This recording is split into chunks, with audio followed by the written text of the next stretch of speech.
Hey everyone, welcome back to another video for this series. Thank you so much if you watched the last video, which was about installing and configuring Manage Engine OP Manager. That was so much fun, and I hope to have even more fun in this one, where we'll be implementing DNSSEC for this particular lab. So what we're going to be doing is preparing the DNS setup for the DNSSEC, configuring the DNSSEC and customizing it as well. So we'll be looking specifically to create a zone, some sample resource records, some non-authoritative DNS servers, the secondary domain controller, DNS key to trust anchors, and a few other things as well. So let's actually go ahead and get started with the first exercise. All right, so for our first exercise, we're going to be preparing the DNS setup for DNSSEC. So the domain name security, the domain name system security extensions, or DNSSEC, is a set of extensions that add an additional layer of security on a DNS server by enabling responses sent to DNS clients or resolvers to be validated. Now, when the DNS resolver queries the zone that is signed by DNSSEC, the authenticity and integrity of its responses are ensured with the use of security keys. So for this exercise, I'm going to be preparing the requirements to successfully test the DNSSEC on a Windows Server OS by creating a new zone. Now, we're going to also be adding some resource records as well, installing a non-authoritative DNS server, and also lastly, installing a secondary domain controller as well. So what I'm currently looking for is the server management. Let's see.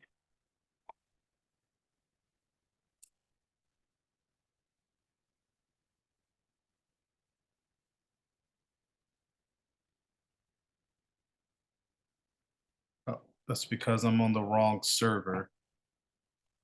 There it is. All right, so we got the server manager up and running. So now, again, we're going to create a zone. So we can actually use a primary zone, right? And we can also, let's take a look here. There it is. Then the primary zone is the writable zone, right, in DNS. And to test the zone using the zone signing using DNSSEC, we actually keep the current configurations on the server safe. Let me maximize this, right? Need to create a new zone. We're going to create a new zone for testing purposes. So, and we're going to create it for the secure.practicelabs.com. So let's see.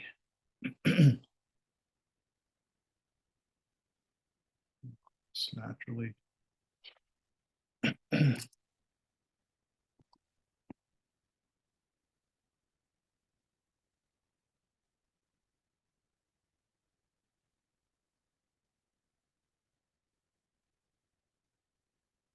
Okay, that's fine. Secure dynamic updates, and we can finish. All right, perfect. So now we'll notice in a moment, here it is. So the new zone with the name secure.practicelabs.com is now created. So we're going to keep this manager window open and create some sample resource records. So let's actually expand. Let's expand this here. Right. So now that we see here, same as parent folder, the start of authority, and the name server, right? So we're actually going to right click here, and we're going to do a new host. We're going to do to www. Right. Then we're going to add. Then we're going to do a secondary as well.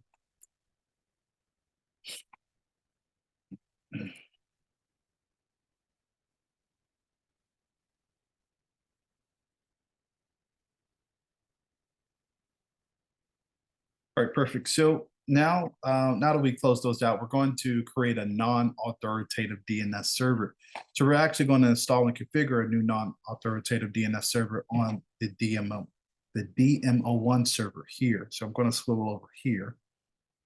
And the server is not going to be used for resolving names in the lab network, as it will not host any writable DNS zone. It will be used instead for storing DNSSEC keys from the DCO1 server that's hosting secure.practicelabs.com. All right, so let's take a look here. Let's actually open up PowerShell. Let's see, I love PowerShell. And these, what I like about it is it's not case sensitive. So let's first let's install rather the DNS on the DMO1 server with the command here.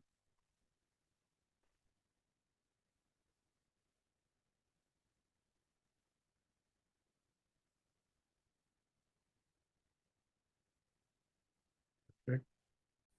All right, perfect. So the PowerShell has confirmed here the success that the DNS was installed from DCO1. It's installed now on DMO1, right? So let's actually swivel back over to let me minimize this. Let's head back to the DNS here for Server Manager. All right, so let's actually click here. I'm going to take a look at the properties for the DNS. All right, perfect. So let's take a look at the forwarders tab, and we're actually going to do some editing. All right, so we're going to enter in the DNS that we created, the zone that we created from DCO1. All right, so now this sets the 0.1, the DCO1 server as the forwarder server, right? So DNS is actually going to attempt to resolve as it is here to its host name DCO1. And it'll take just a few moments, as you can see here. And you don't need to necessarily wait for the name to be resolved to its IP address. So just going to click OK here so you can get out. All right, so now I'm actually going to keep this window open so we can do a few more things, right? The next thing is going to be creating a secondary domain controller. So I'm going to create a secondary domain controller that will be used to demonstrate how DNSSEC keys are transferred between DNS servers that are running as domain controllers. So actually to display that, I'm going to swivel over to this device here. Let's open up the command prompt. All right, so we're going to run this command.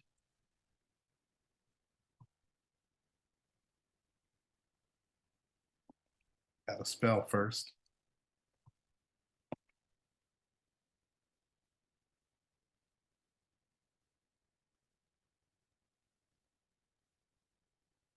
Perfect. And of course, now whenever I remember when I enter a password in any CLI, including Windows or Kali Linux, usually the password is not going to visibly show, but it's still going to enter it as shown here, right? So a new PowerShell window opens, which is fine. So this is the PS prompt, the PowerShell prompt, to install the Active Directory domain services. So we're going to do this command here, right?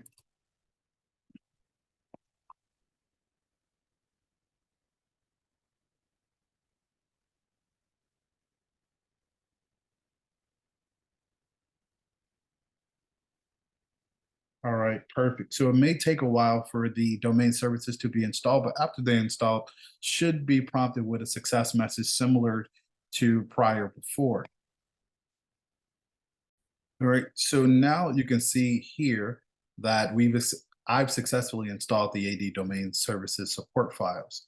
So now we're just going to install a secondary domain controller for practicelab.com with this control here, or command rather.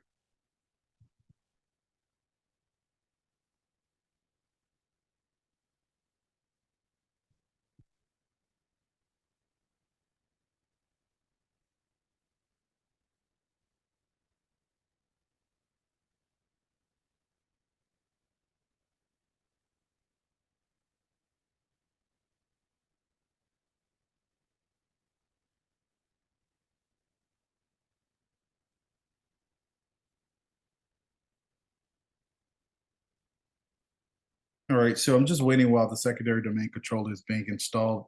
Typically, it takes a few moments to finish, but after the install is finished, the computer normally restarts, and then we're going to be because it restarts automatically. I'll have to let it restart and then finish the initialization of the additional domain controller role.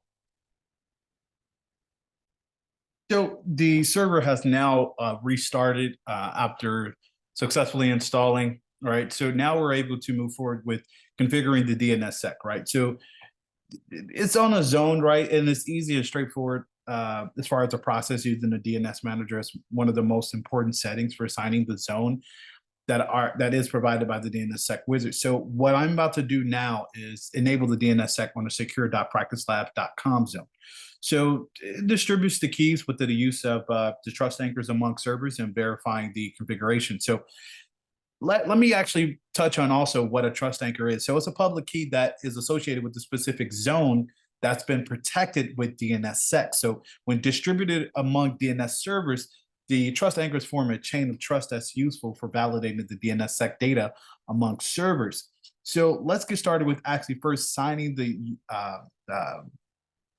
zone using default settings, right? So let's actually swivel back over to DCO1 and the DNS manager. Okay, let's take a look here.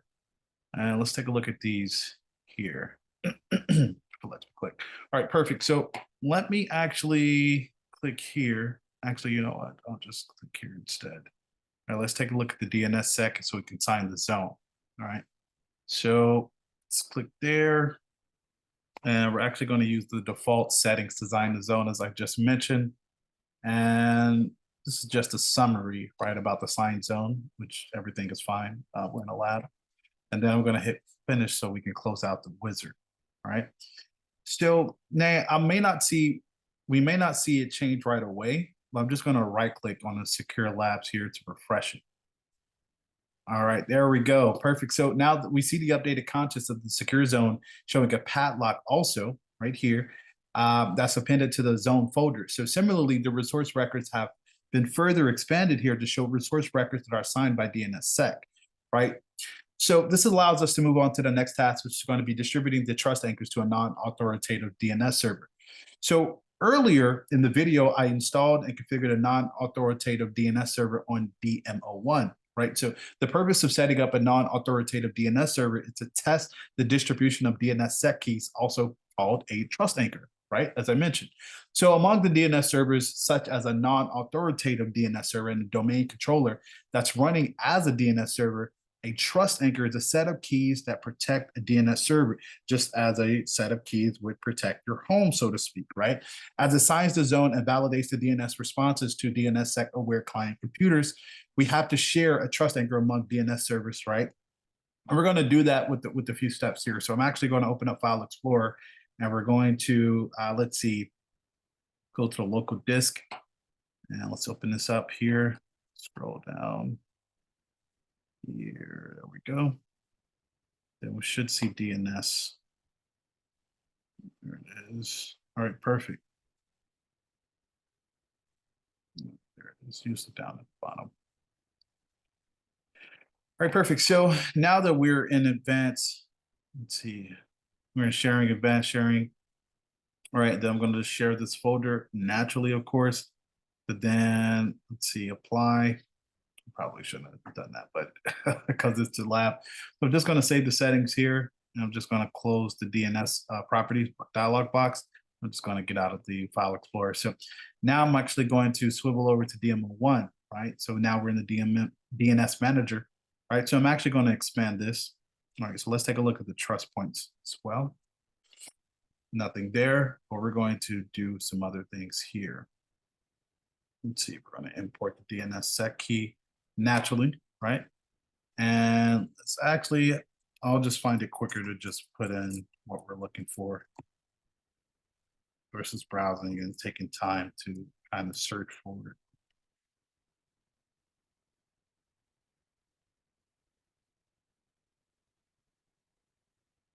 Perfect. Now, as we can see, it populates here. So now I'm actually going to expand trust points.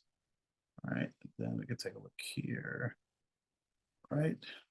And I also want to point out that the contents of the secure folder right there, now they're displayed here. There are DNS keys imported right for the assigned domain on the authoritative server from DCO1. So I'm actually going to keep this open so we can actually start to verify the DNSSEC keys trust anchors. So now we distributed the DNS key trust anchor to the non-authoritative server, which is DMO1.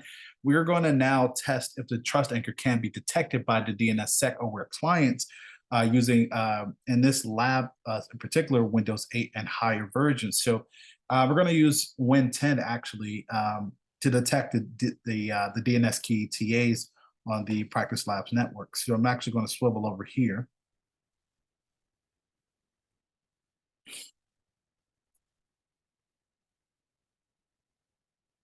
All right, perfect. So let's go ahead and open up PowerShell, if I could spell.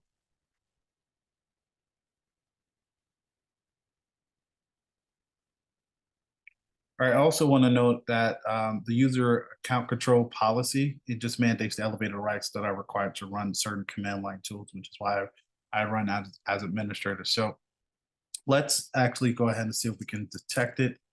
Let's see.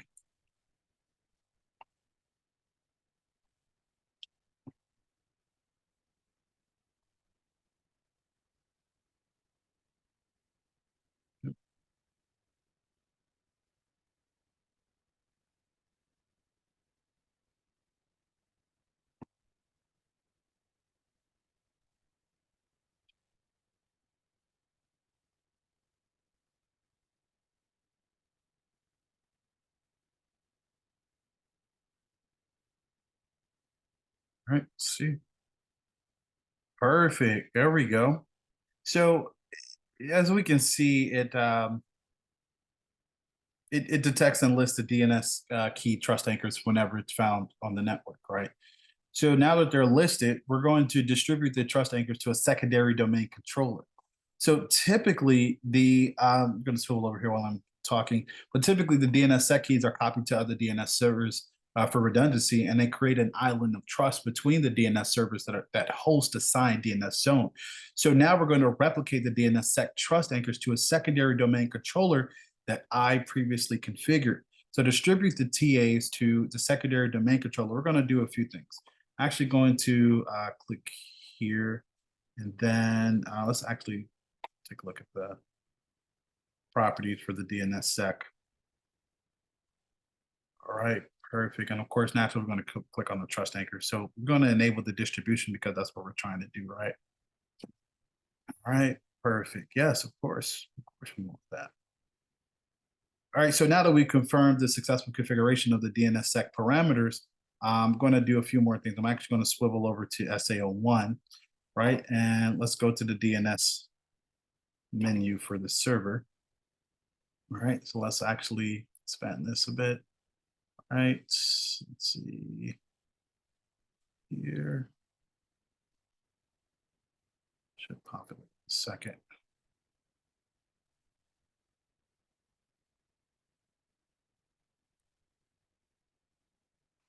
Okay, what I'm looking for, usually the trust point should have the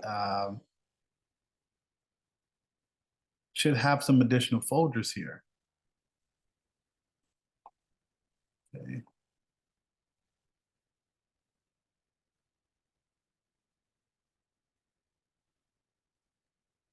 Let's actually refresh this here.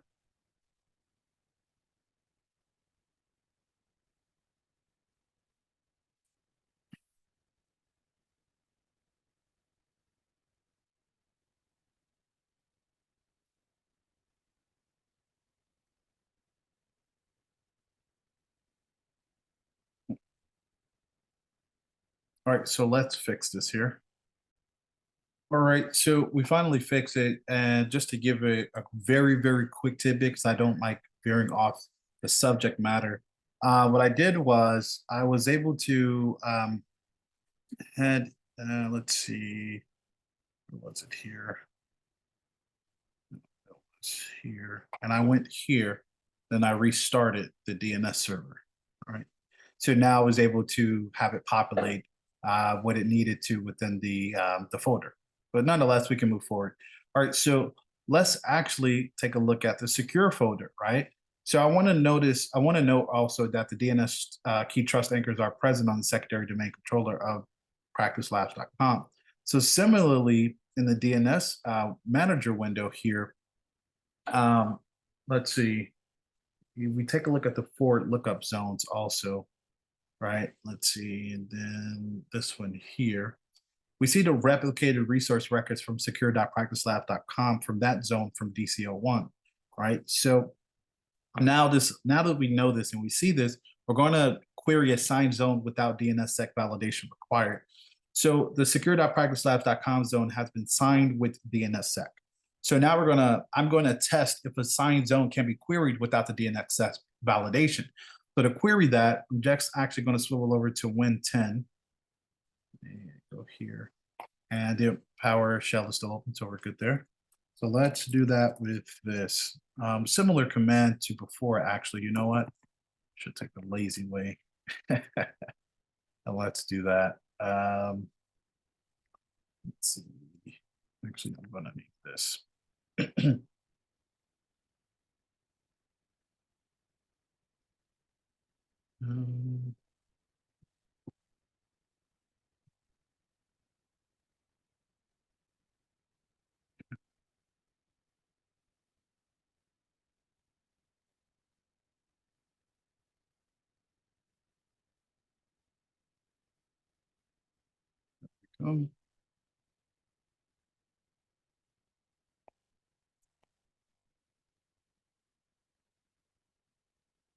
Looks good. Actually, I know it's not case sensitive, but it looks better to me.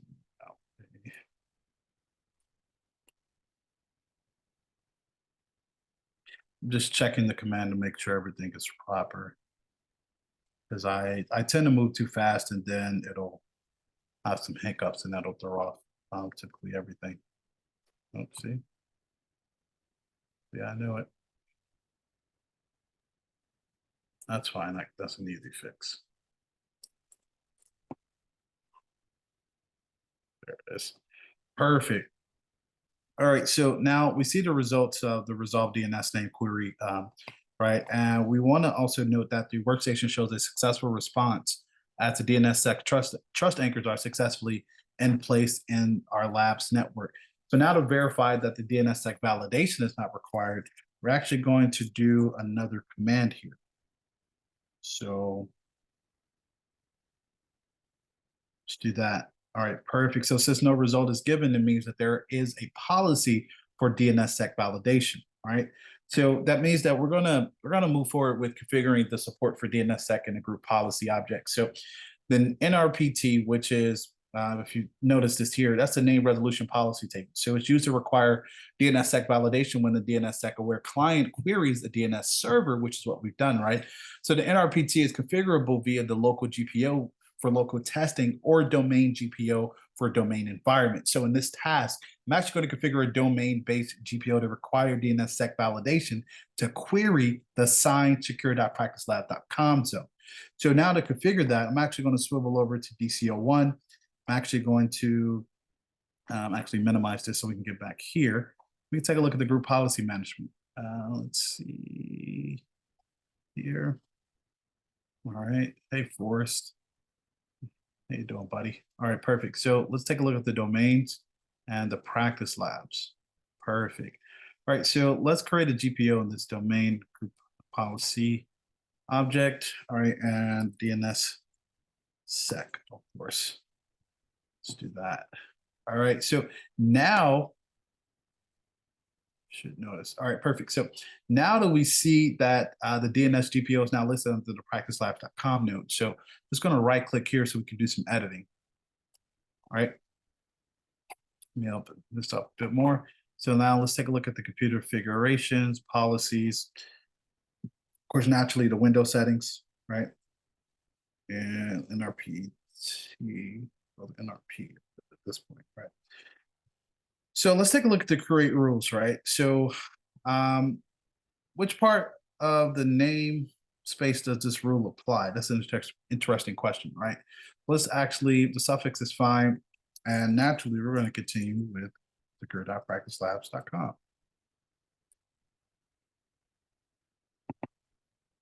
All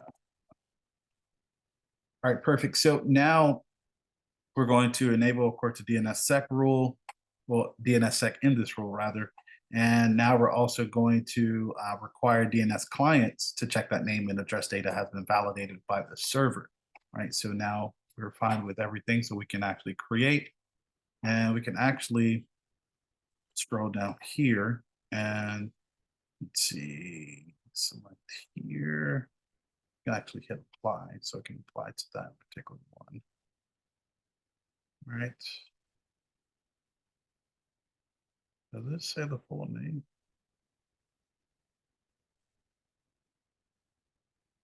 Why does it have a dot from? Okay, nonetheless, just gonna move along here. All right, so now let me close this out. All right, so close this out too. So let's go to the PowerShell, check a few things. Naturally, of course, whenever you change a policy, we want to make sure it's updated. Group policy, GPU's group policy, then update. I'm gonna force it to update.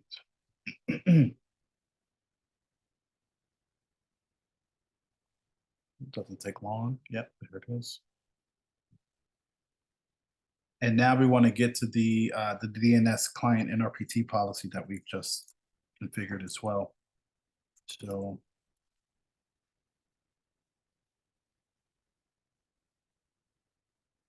perfect. So let's actually look for the DNSSEC validation that's required. Here it is. It's true. Perfect. All right, that's fine. So now we're going to query a signed zone with DNSSEC validation required, right? Which is here. Now, after we now set up a domain-based GPO for DNSSEC validation, and we're going to run a query to resolve a resource record, or depending on your acronyms, on the signed secure.practicelab.com zone. So there's to query a signed zone with DNSSEC validation, we're going to actually swivel over back to Win10, and we're going to naturally update this policy, right? So let's type.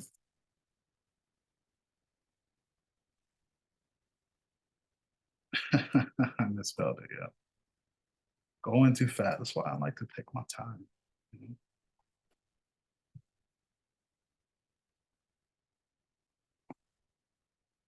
In my head, I wanted to do get update, but I know it's a group policy update. And the next command also, because I just used the get command for the second command of the last server, and I'm also going to have to use it for this one. Yep. My brain got confused.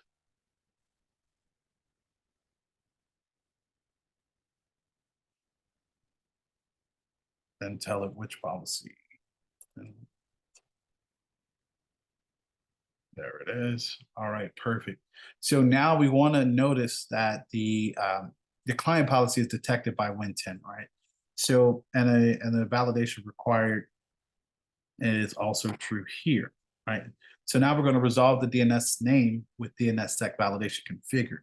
So we're going to enter in another command. I believe, I'm not sure if we use this command on this. So I'll just do it myself.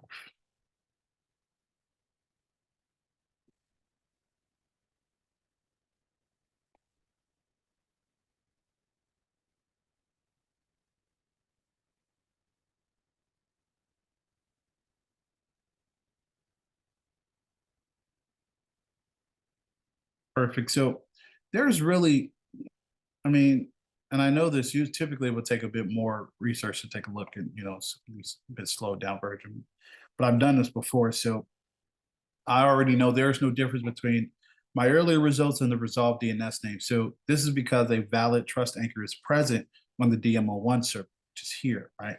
So the query is successful even if this validation is required because it's been completed earlier via the group policy object. So I'm actually going to attempt to resolve some resource records within the secure.practicelab.com zone. So I'm going to do it. I just got to add a few things here. Start up here.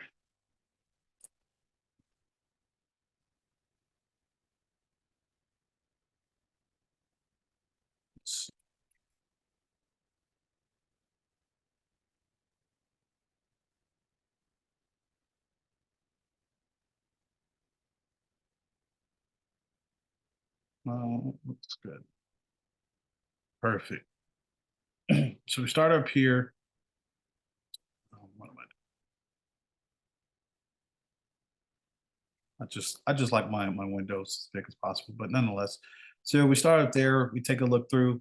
we'll notice that the host record, the www, let's see here.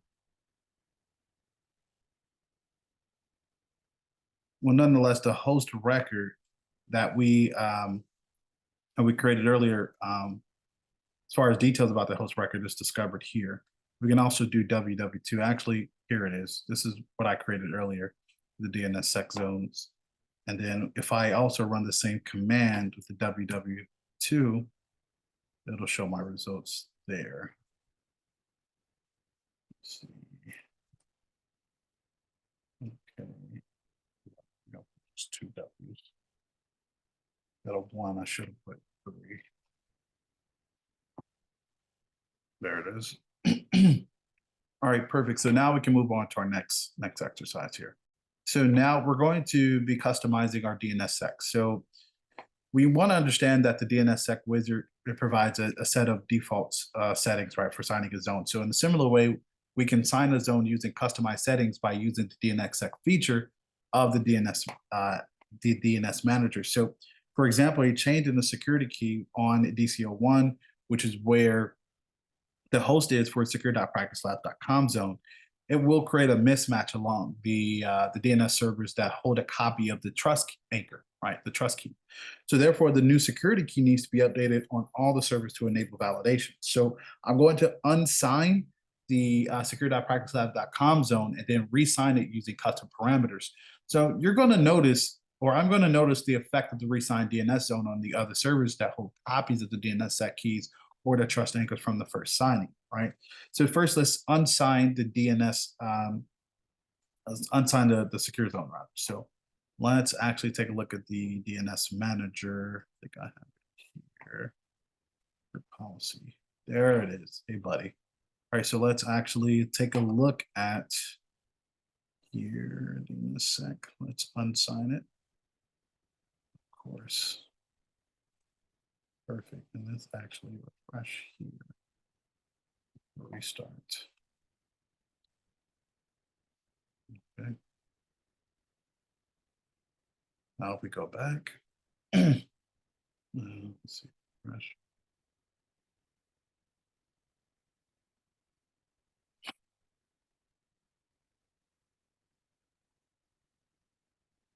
Perfect. Now we see all of those additional resource records are now gone, right? So we have the updated records list for the secure.practicelab.com zone, which makes this now a regular DNS zone, right? So now we're going to re-sign the secure.practicelab.com with custom parameters. So normally to sign a zone with customized keys, you define the key master parameters and the new keys. So now we're just going to sign the secure.practicelab.com zone again using custom keys. Therefore, we have to delete the existing key from other servers and specify a new key. So to design a zone with a custom key, I'm actually going to, let's see. Let's right click. Sign zone like we did before, right? And then let's see, yep, customize. All right, so now we're just going to ensure that this is the master key. That's a-okay. All right, because the required setting, this is a required setting because the zone signing will be carried out on DCO1 on this particular server.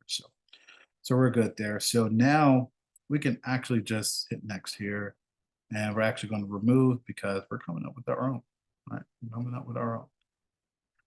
Naturally, because there's nothing there, we're going to have to add so we can start customizing. So now, let's see, what we're going to do is, let's see, we're going to change, let's see, the cryptic algorithm to, let's see, 512. Let's do that. And then we could change this to 4096. Yeah, let's do that. All right, perfect. Now, I want to also note that the stronger the cipher string, which is the key length bits here, the larger the overhead will be on the server to perform the encryption process. But I just wanted to note that.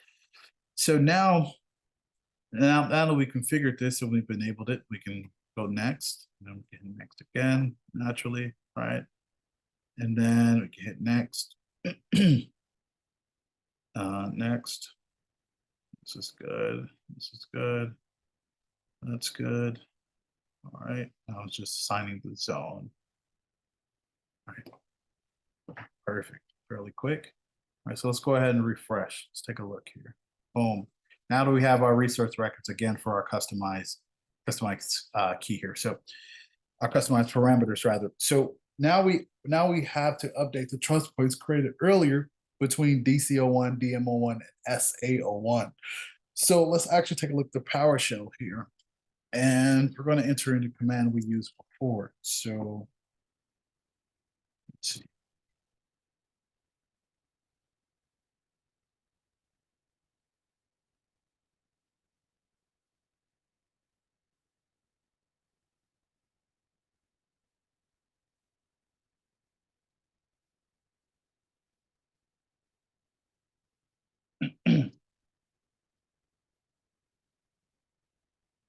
Perfect. So now to refresh the trust points that we previously configured for SA01 DMO1, we enter and let's see, we did that one again, and then we just change this to DMO1.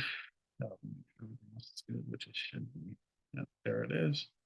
All right, so perfect. So we're gonna do this again. Okay.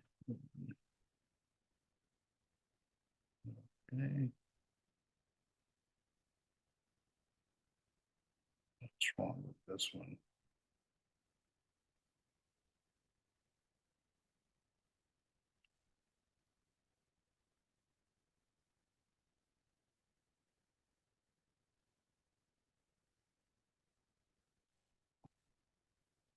There it is. Okay. All right, perfect. So now we can actually show, now that we verified the trust anchor availability on the 3 servers, now that we see that the trust anchors are present, now we can show failed and unsecured validation. So on a non-authoritative server, the DNSSEC keys must be copied manually to enable validation. So for now, I'm going to copy the keys onto DMO1 and test the validation on a non-authoritative DNS server, right? So let's see. Let's clear this out. All right. And then let's actually refresh.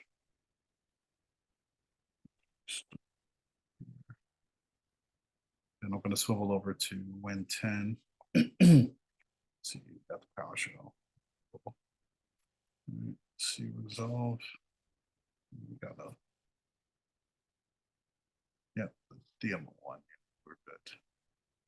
Just want to start with WW first. All right. Okay. Note again, I got a failure, and this is because of automatic updating of trust anchors on a non-authoritative DNS, right? From DMO1, it's not supported. So this means that the trust anchor must be manually imported to the DMO1 server, right? So then I'm going to swivel over here, right? And let's actually open up PowerShell. Then let's do.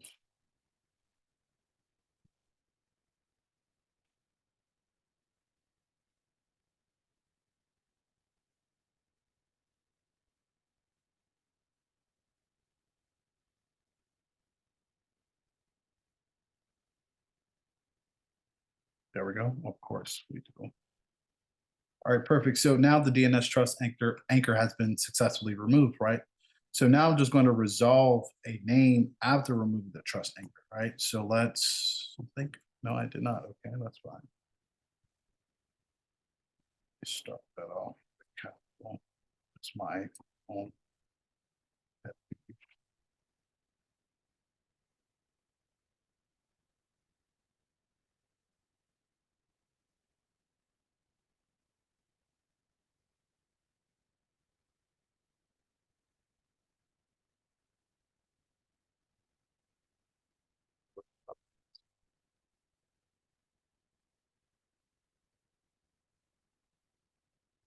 Perfect. I love it. I love it. So now that the DNS name, right? Let me start here. So the DNS name, right? The name resolution, we're good to go there. All right, so let's see. All right. Let's do that here.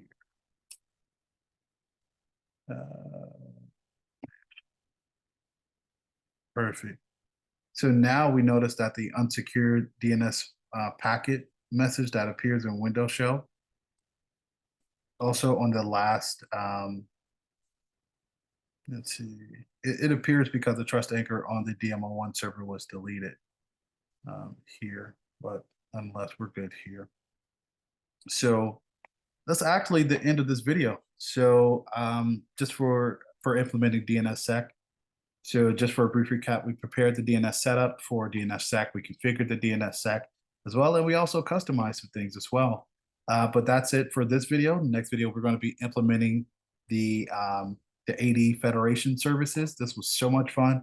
Hope to have even more fun in the next video. Stay curious, stay secure.